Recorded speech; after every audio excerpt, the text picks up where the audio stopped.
That's correct. It's actually part of our plan that when we land in a community, we stay in the community. We want to hire locally and keep them there. For years, my construction company would send employees out of town to work Monday through Friday and then come home, and that can get taxing on a family, and so we don't want to do that.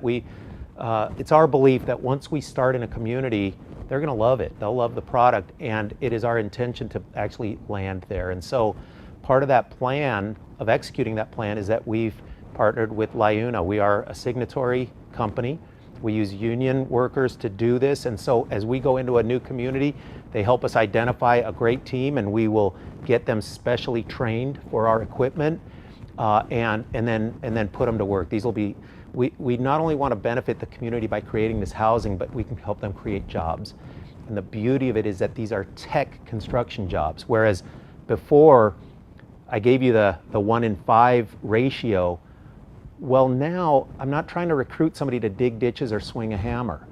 They can actually control a computer robot with their thumbs, and I'm aging myself, but the younger generation's very good at that.